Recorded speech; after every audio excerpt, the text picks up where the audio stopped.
जोहार नमस्कार, मैं हूं परवेज कुरैशी और आप देख रहे हैं अराउंड झारखंड। आज अराउंड झारखंड में हम एक ऐसे शख्सियत का जिक्र करेंगे जिनका नाम अमिताभ चौधरी है। अलविदा अमिताभ, क्योंकि आज वो हमारे बीच नहीं रहे। 16 अगस्त को सुबह 6:30 बजे अपने आवास पर चक्कर खा के गिर गए और उन्हें शहर के एक अस्पताल में ले जाया गया, जहां उन्होंने अंतिम सांस ली। अमिताभ चौधरी के कई कारनामे हैं जिन्होंने जो किया है वो एक ऐतिहासिक है। चाहे वो जेसीए स्टेडियम की बात कर ले या फिर ऐसे अपराधियों की जिसे वो जेल के सलाखों के पीछे भेजने में कामयाब रहे, ऐसे कई कार्य इस पे हम चर्चा करेंगे।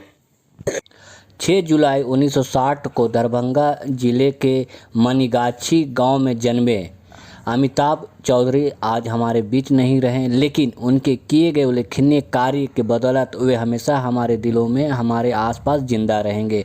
1984 में आईआईटी खड़गपुर से बीटेक करने के बाद 1985 में आईपीएस अधिकारी बने। वे बिहार कैडर के थे, लेकिन झारखंड में उन्होंने काफ़ी काम किया। जब रांची एसएसपी थे तब उन्होंने अनिल शर्मा और सुरेंद्र बंगाली जैसे अपराधियों को नकेल कसकर जेल के अंदर भेजा। और इसके अलावे उन्होंने राष्ट्रीय स्तर पर महिला फुटबॉल खेलकर पूरे देश भर में चर्चा में आए थे, जब पलामू में नक्सल प्रभावित जोन कहलाया जाता था। ये बात 2000 के आसपास की। इसके बाद उन्होंने बीसीसीआई के सदस्य बने और 2005 में जेसीए स्टेट के लिए उन्होंने तत्कालीन उप मुख्यमंत्री रहे सुदेश महतो को हराकर जेसीए का जो बायलॉज था उसमें चेंज कर दिए, बदलाव कर दिए। और फिर उन्होंने किनन स्टेडियम टाटा द्वारा आवंटित नहीं किए जाने के बाद उन्होंने ठान लिया और करीब 31.7 एकड़ ज़मीन जो हटिया के एचईसी में चिन्हित कराया गया और 24 अक्टूबर 2008 को जेसीए का नींव रखा गया।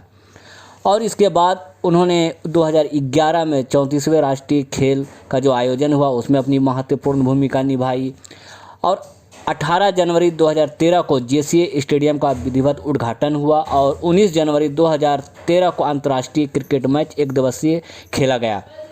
इसके अलावा 2013 में उन्होंने आईपीएस पद से वीआरएस ले लिया। 2014 में बाबूलाल मरांडी की पार्टी जेवीएम से रांची लोकसभा के संसदीय सीट से चुनाव लड़ा, लेकिन वे चौथे पायदान पर रहे।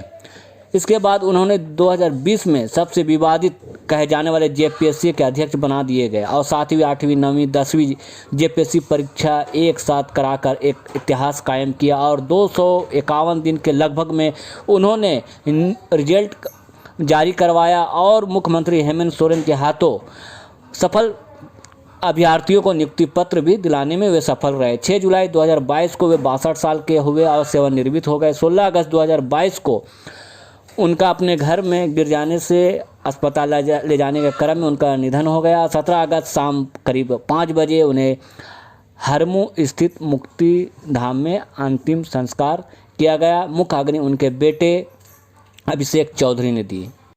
तो आपने देखा कि एक आईपीएस अधिकारी न सिर्फ अपराध को कंट्रोल किया बल्कि उन्होंने कई उल्लेखनीय कार्य किए जिनके बदौलत आज झारखंड को न सिर्फ देश में बल्कि विदेशों में भी जाना और पहचाना जाता है।